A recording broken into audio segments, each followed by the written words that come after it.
നമസ്കാരം. മീഡിയ കമ്പാനിയുടെ വളരെ പ്രാധാന്യമറിയിക്കുന്ന ഡെയിലി അപ്ഡേറ്റിലേക്ക് സ്വാഗതം. സംസ്ഥാനത്തെ വിവിധ ആനുകൂല്യങ്ങളെ സംബന്ധിച്ചുള്ള പ്രധാനപ്പെട്ട അറിയിപ്പാണ് ഷെയർ ചെയ്യുന്നത്. ഏറ്റവും ആദ്യത്തെ പ്രധാന അറിയിപ്പ്, PM കിസാൻ സമ്മാൻ നിധിയുടെ ധനസഹായം ലഭിക്കുന്ന എല്ലാ കർഷകരും ഈ പ്രധാനപ്പെട്ട അറിയിപ്പ് ശ്രദ്ധിക്കുക. കിസാൻ സമ്മാൻ നിധിയുടെ ധനസഹായം വർഷം 6000 രൂപയാണ് ലഭിക്കുക.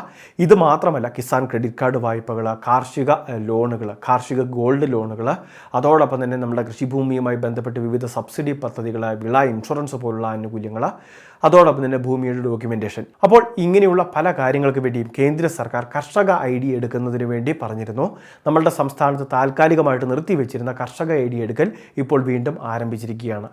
അഗ്രി സ്റ്റാക്ക് ഫാർമേഴ്സ് രജിസ്ട്രിയിൽ രജിസ്റ്റർ ചെയ്ത് ഫാർമേഴ്സ് ID കരസ്ഥമാക്കുകയാണ് നമ്മൾ ചെയ്യേണ്ടത്.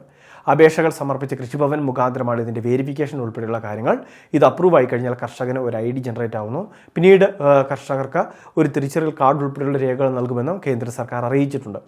അപ്പോൾ ആധാറുമായിട്ട് ലിങ്ക് ചെയ്തിരിക്കുന്ന ഫോണും, സ്ഥലത്തിൻ്റെ കരമടച്ച രസീത്, ration card, bank account details, അതായത് ബാങ്ക് പാസ്ബുക്ക് പോലുള്ള കാര്യങ്ങളുമായിട്ട് കോമൺ സർവീസ് സെൻ്ററുകൾ മുഖാന്തരമോ അക്ഷയ കേന്ദ്രങ്ങൾ മുഖാന്തരമോ കർഷകർ നിർബന്ധമായിട്ടും ഇത് ചെയ്തിരിക്കണം. 2026 മെയ് മാസം 30 മുൻപ് ചെയ്യണം. എങ്കിലും നമുക്ക് ആനുകൂല്യങ്ങൾ മുടങ്ങാതിരിക്കുകയുള്ളൂ. ചിലപ്പോൾ ഇളവുകൾ അനുവദിച്ചേക്കാം. അതായത് PM കിസാൻ സമ്മാൻ നിധിയുടെ അടുത്ത ഇൻസ്റ്റാൾമെൻറ്റുകളൊക്കെ നമുക്ക് ലഭിച്ചേക്കാം. പക്ഷേ അതിനൊക്കെ ശേഷം ഒരുപാട് ആനുകൂല്യങ്ങൾ തടസ്സപ്പെടാൻ സാധ്യതയുണ്ട്. എല്ലാ കർഷകരും ഈ കാര്യങ്ങൾ ശ്രദ്ധിക്കുക. അതോടൊപ്പം തന്നെ ഇത്തരം പദ്ധതികളിലൊന്നും ഇല്ലായെങ്കിൽ പോലും നമുക്ക് കൃഷിഭൂമി ഉണ്ടെങ്കിലും ഈ പദ്ധതിയിൽ രജിസ്റ്റർ ചെയ്യേണ്ടതാണ്, കർഷക ID എടുക്കേണ്ടതാണ്. ഇത് എല്ലാ കർഷകരും ചെയ്യേണ്ടതാണ് എന്ന അറിയിപ്പ് വന്നിട്ടുണ്ട്. എല്ലാ കൃഷിഭവനിലും ഇപ്പോൾ ഇതൊരു പ്രധാന അറിയിപ്പായിട്ട് നൽകുകയും ചെയ്തിട്ടുണ്ട്.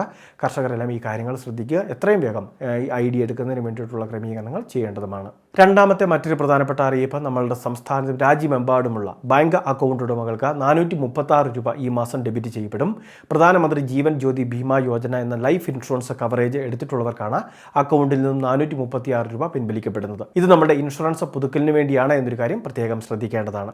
മെയ് മാസം 25-ാം തീയതിക്ക് ശേഷം, അതായത് 26-ാം തീയതി മുതൽ 31 വരെയുള്ള സമയക്രമീകരണത്തിനിടയ്ക്കാണ് അക്കൗണ്ടിൽ നിന്നും തുക ഡെബിറ്റ് ചെയ്യപ്പെടുക എന്നാണ് നിലവിൽ അറിയിപ്പുകൾ വരുന്നത്.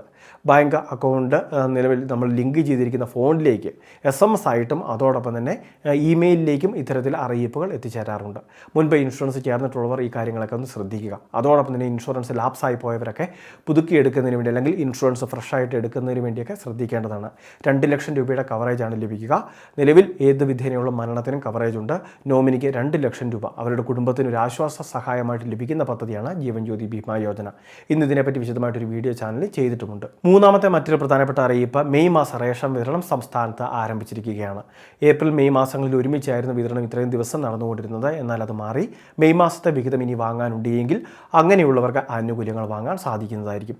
ഇനി അത് മാത്രമല്ല, നിലവിൽ സപ്ലൈകോ വഴി സബ്സിഡി ഉൽപ്പന്നങ്ങളുടെ വിതരണവും നടന്നുകൊണ്ടിരിക്കുകയാണ്. ആനുകൂല്യങ്ങൾ വാങ്ങാനുള്ളവർ ഈ കാര്യങ്ങളെല്ലാം തന്നെ വാങ്ങുന്നതിന് വേണ്ടി ശ്രദ്ധിക്കേണ്ടതാണ്. ഏറ്റവും അവസാനത്തെ പ്രധാന അറിയിപ്പ്, നമ്മളുടെ സംസ്ഥാനത്തെ വിവിധ സ്കോളർഷിപ്പ് ആനുകൂല്യങ്ങളുടെ വിതരണമൊക്കെ നടക്കുകയാണ്. പ്രത്യേകിച്ച് ഇപ്പോൾ വിദ്യാസമൃദ്ധി സ്കോളർഷിപ്പ് പദ്ധതിയുടെ ലിസ്റ്റുകൾ പ്രസിദ്ധീകരിച്ച ആനുകൂല്യ വിതരണം നടന്നുകൊണ്ടിരിക്കുന്നു. വിദ്യാർത്ഥികളുടെ ബാങ്ക് അക്കൗണ്ടിലേക്ക് ഇതിനോടകം തന്നെ തുക ട്രാൻസ്ഫർ ചെയ്തിട്ടുണ്ടാകും. മാർച്ച് മാസം തന്നെ വിതരണം അക്കൗണ്ടിലേക്ക് ആരംഭിച്ചിരുന്നു. വളരെ പ്രധാനപ്പെട്ട കുറച്ച് ഇൻഫർമേഷനാണ് ഷെയർ ചെയ്തത്. ഇതുപോലുള്ള അറിയിപ്പുകൾക്ക് ചാനൽ സബ്സ്ക്രൈബ് ചെയ്യുക, ഫോളോ ചെയ്യുക.